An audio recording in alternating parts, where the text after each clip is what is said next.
menuju Mabar Mantap. Edi Weng memiliki 5 misi. Yang pertama, membangun Kabupaten Manggarai Barat sebagai pintu gerbang pariwisata nasional dan sebagai penggerak utama perekonomian daerah. Yang kedua, mewujudkan aksesibilitas dan kualitas pelayanan di bidang pendidikan, kesehatan, dan bidang pelayanan dasar lainnya, serta mencegah penyebaran virus COVID-19.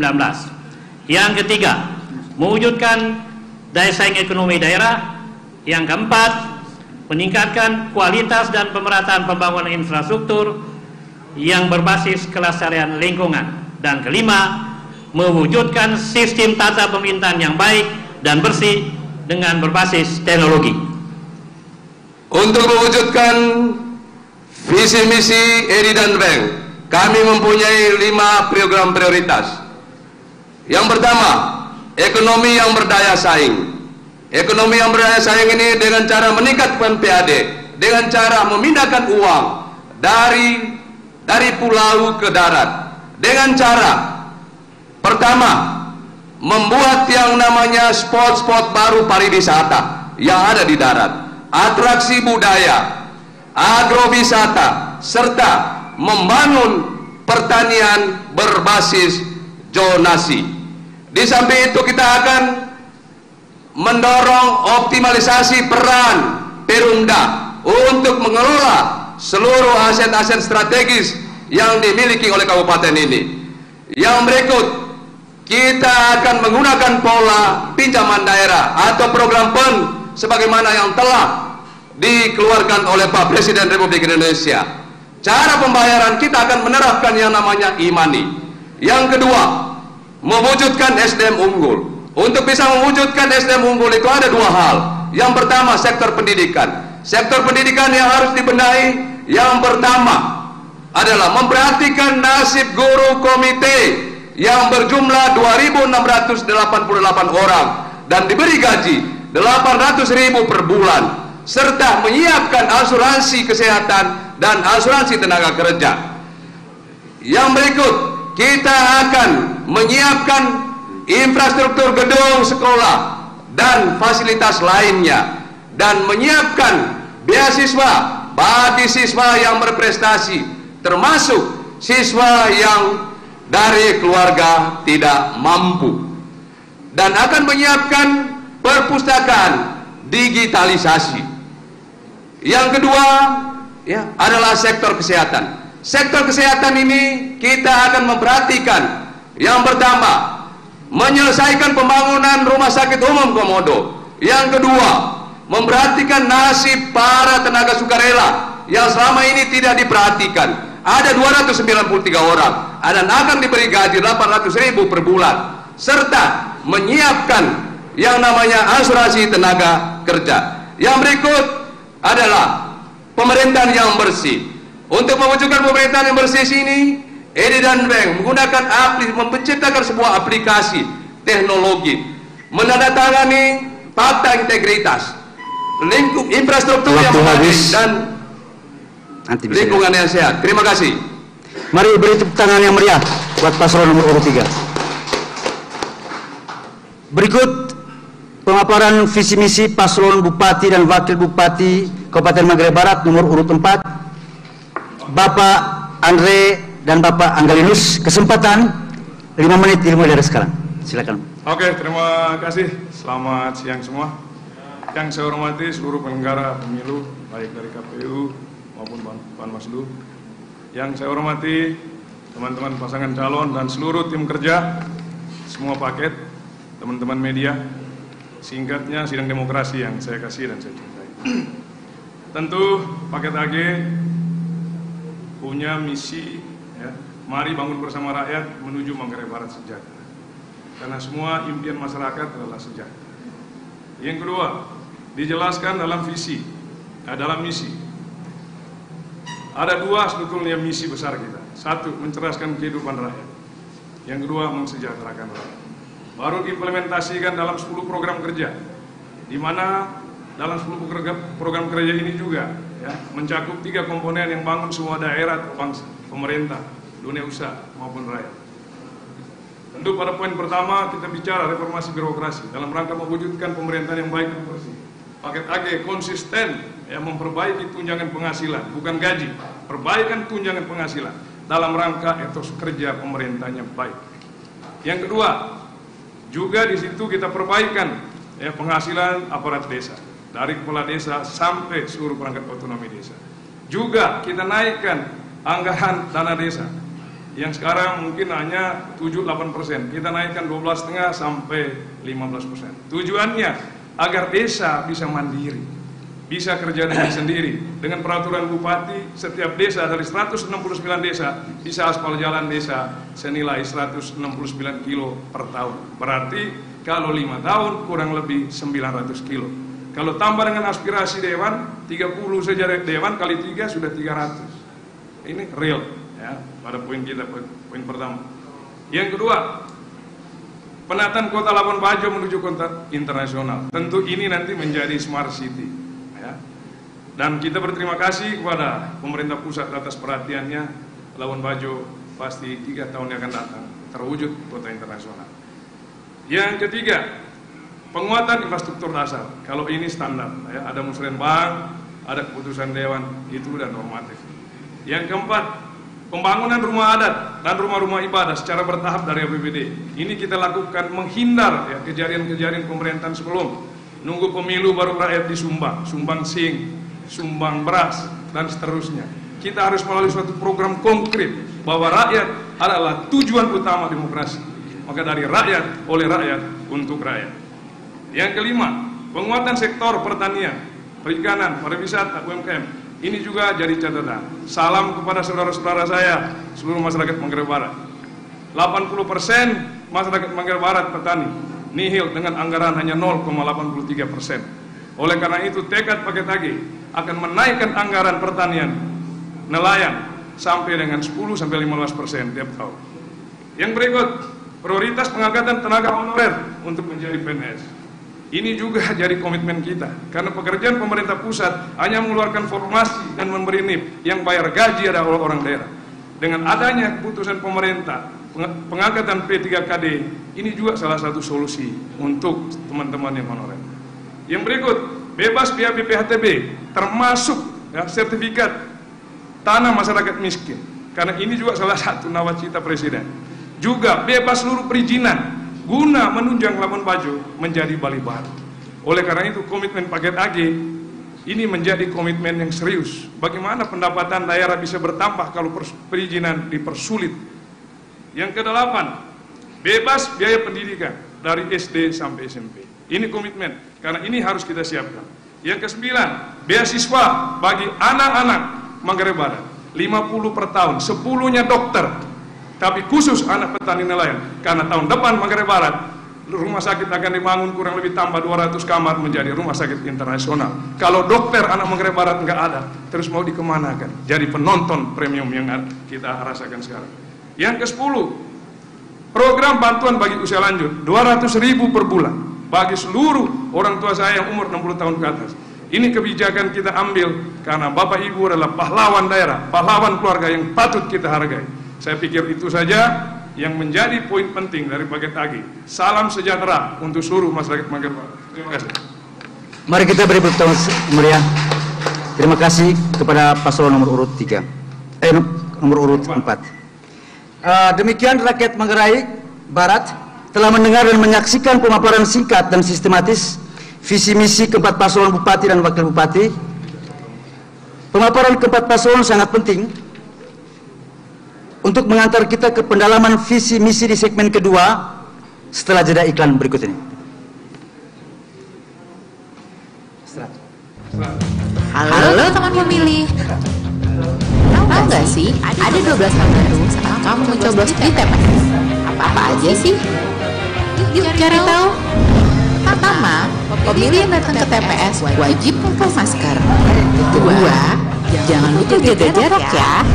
Ketiga, sebelum dan sesudah mencoblos tersedia tempat cuci tangan. Keempat, pengukuran suhu tubuh saat memasuki TPS. Kelima, Karena kamu akan diberikan sarung tangan plastik selama mencoblos. Jadi makin tenang kan? Keenam, sebagai tanda memilih sekarang nggak pakai celup tinta, tapi ditetes. Ketujuh, daftar pemilih dalam satu TPS maksimal 500 pemilih. Kedelapan, KPPS yang bertugas juga dilengkapi APD lengkap, mulai dari masker, face shield, dan sarung tangan. Kesembilan, untuk menghindari antrian, jadwal kedatangan pemilih diatur dalam C pemberitahuan. Selain itu, pemilih juga diminta memakai masker, membawa pulpen, dan membawa identitas diri. Ke-10, TPS juga akan disemprot disinfektan secara berkala, jadi makin aman kan? Ke-11, terdapat bilik khusus bagi pemilih bersuhu tubuh di atas 37,3 derajat Celcius. Ke-12, ingat, tidak berkerumun dan hindari kontak fisik selama di TPS. Selama kamu patuhi protokol kesehatan, nggak perlu khawatir datang ke TPS. Pemilihan sehat, ayo memilih. Hai teman pemilih, ini dia perlengkapan protokol kesehatan di TPS untuk pemilihan 2020. Bagi pemilih, wajib menggunakan masker, membawa pulpen saat datang ke TPS, dan sarung tangan plastik yang akan diberikan di TPS. Sedangkan petugas TPS wajib menggunakan masker, sarung tangan medis, serta face shield. Perlengkapan yang harus tersedia di TPS: tempat cuci tangan dan sabun, hand sanitizer, alat pengukur suhu tubuh, baju hazmat untuk KPPS, desinfektan yang akan disemprotkan secara berkala di TPS.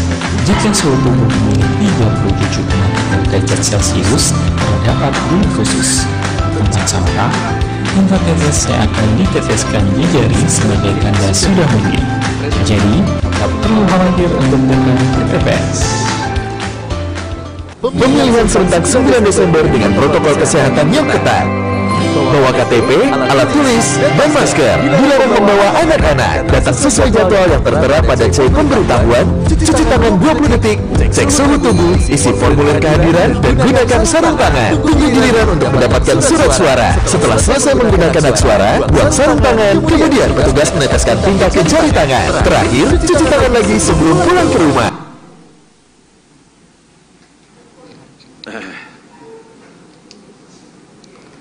Bapak Ibu sekalian, kita memasuki segmen kedua, yaitu pendalaman visi misi. Bapak dan Ibu paslon Bupati dan Wakil Bupati Kabupaten Manggarai Barat, segmen pendalaman visi misi ini terdiri dari 3 tema penting. Pertama, tema program strategis. Kedua, tema inovasi kebijakan dan regulasi. Dan tema ketiga, peran wakil bupati dalam tata kelola pemerintahan. Tema pertama yaitu program strategis. Dalam tema ini, para paslon diminta menjelaskan program strategis sesuai visi dan misi. Karena melalui program strategis, efisiensi dan efektivitas pencapaian misi paslon dapat tercapai, berdampak lintas sektoral dan berkelanjutan. Masing-masing paslon diberi waktu 2 menit untuk menjawab pertanyaan terkait program strategis ini. 2 menit. Pertanyaan pertama untuk paslon Bupati dan Wakil Bupati nomor urut 2. Paslon nomor urut 2 mengembangkan strategi pembangunan dari 2 arah, yaitu membangun desa dan menata kota. Menata kota mencakup pengembangan pariwisata dan pertumbuhan ekonomi sektor industri jasa, sementara menata desa menekankan sektor pertanian berbasis klaster potensi. Pertanyaan mendasarnya adalah, bagaimana strategi pembangunan 2 arah ini saling mendukung dan saling memperkuat antara desa dan kota di Kabupaten Manggarai Barat? Dipersilakan kepada paslon nomor urut 2 untuk menjawab. waktu 2 menit dari sekarang. Terima kasih moderator, pertanyaan yang sangat menarik. Kita tahu bahwa Kabupaten Manggarai Barat, Labuan Bajo telah berkembang menjadi destinasi pariwisata super premium.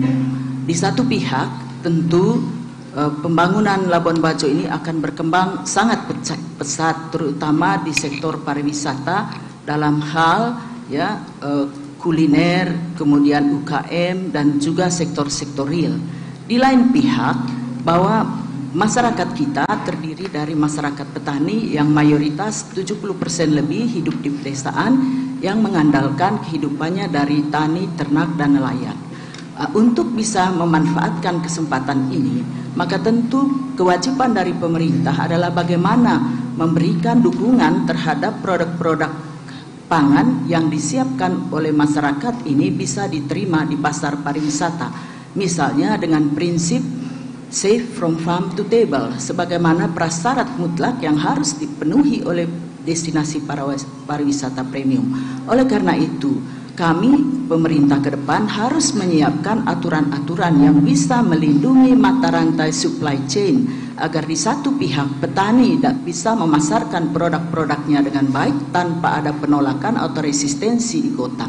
Sebaliknya, bagaimana kota bisa memanfaatkan produk-produk pertanian ini? Tentu harus ada satu badan yang mengelola hal tersebut. Yang kedua, bahwa harus disiapkan data-data tentang supply demand. Bagaimana seberapa jauh kualitas, seberapa besar kuantitas, dan seberapa banyak kontinuitas yang bisa disiapkan oleh petani. Kalau tidak, kita akan menjadi penonton dan banyak produk dari luar akan masuk ke daerah ini. Terima kasih. Terima kasih kepada paslon nomor urut 2. Pertanyaan kedua untuk paslon bupati dan wakil bupati nomor urut 3.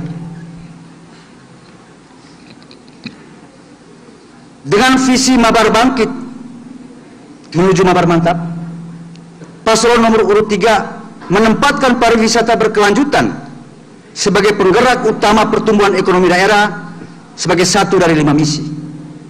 Tentu hal ini dalam rangka merespon perhatian kebijakan pemerintah pusat terhadap Kabupaten Manggarai Barat.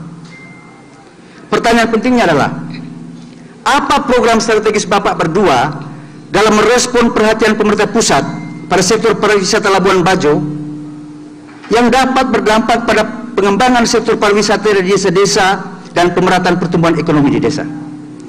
Dipersilakan kepada paslon nomor urut 3 untuk menjawab, waktu 2 menit dari sekarang. Baik, terima kasih. Tentu kita berterima kasih kepada Pak Presiden Joko Widodo telah menetapkan Labuan Bajo sebagai daerah destinasi pariwisata super premium. Di 3 tahun terakhir ini, dana investasi yang masuk di Manggarai Barat kurang lebih 90 triliun. Arus kunjungan wisatawan juga dari 3 tahun terakhir ini meningkat. Tapi apa yang terjadi? Income per kapita rakyat kita hanya Rp616.000 per bulan. IDM desa maju hanya 1, sangat tertinggal ada 90. Terkait dengan ini ada paradoks, kemajuan sektor pariwisata ternyata tidak membawa dampak apa-apa untuk rakyat. Apa strategi yang dilakukan oleh Eri dan Weng? Pertama, kita akan melakukan reformasi keuangan daerah dengan cara yang pertama, kita akan menerapkan sistem yang namanya pembayaran pendapatan itu dengan sistem teknologi. Kita akan dorong supaya terapkan yang namanya e-money. Terus yang kedua, kita akan membangun desa menggunakan 3D. D pertama itu adalah daya, D yang kedua itu adalah data, D yang ketiga itu adalah dana. Terkait dengan soal daya, seluruh potensi membentuk spot-spot pariwisata yang ada di desa, atraksi budaya. Terus yang kedua, kita akan membangun supaya sektor pertanian dibangun dengan pola zonasi. Terus yang kedua, data, menjual produk-produk lokal itu menggunakan aplikasi. Terus yang ketiga, ini soal dana. Kita akan menaikkan yang namanya dana untuk desa. termasuk bagi hasil pajak. Kalau saat ini 10% kita akan dorong menjadi 13% untuk desa. Inilah kiat kita sehingga antara kemajuan sektor pariwisata itu berdampak kepada peningkatan perekonomian rakyat. Terima kasih. Terima kasih kepada paslon nomor urut 3. Pertanyaan ketiga untuk paslon bupati dan wakil bupati nomor urut 4. Dengan visi mari bangun mabar bersama rakyat menuju mabar sejahtera, paslon nomor urut 4 mengusung tiga misi utama, yaitu memperkuat ekonomi rakyat, menciptakan lapangan kerja, mempercepat reformasi birokrasi, dan penguatan kelembagaan kerjasama antara Pemda dan sektor swasta atau dunia usaha. Pertanyaannya, apa kebijakan atau program strategis Bapak berdua terkait reformasi birokrasi yang dapat mempengaruhi pertumbuhan ekonomi di desa dan di kota, penciptaan lapangan kerja dan penguatan kerjasama antara Pemda dan sektor swasta? Dipersilakan kepada paslon nomor urut 4 untuk menjawab. Waktu 2 menit dari sekarang. Oke, terima kasih moderator. Tentu kita tahu bahwa sejalan dengan perkembangan demokrasi kita, juga perkembangan tata kelola pemerintahan kita, pemerintah mengamanatkan dari manifold function ke manifold program. Sehingga jelas paket AG kalau di pusat dengan Nawacita, di Manggarai Barat dengan 10 program, dan konsisten dari tempat ke tempat di seluruh pelosok Manggarai Barat kita sampaikan ini. Tentu tujuannya adalah untuk sinergi antara visi dan misi saya. Salah satu, kita perbaikan tunjangan birokrasi agar birokrasi itu sungguh-sungguh melayani masyarakatnya dengan baik, pelayanan publik dengan baik. Nah, ini cita-cita kita. Terus yang kedua, memberikan izin secara gratis. Ini kita beri, bebas seluruh biaya BPATB. Karena ini saya belajar di beberapa negara ASEAN. Kenapa jadi seksi itu Thailand, Vietnam, Laos, Kamboja? Karena semua diberi gratis. Begitu gratis, orang makin banyak minat, pajaknya dapat, orang datang ke sana, datang investasi banyak, pasti beredar uang dan tidak ada masyarakat nganggur harusnya.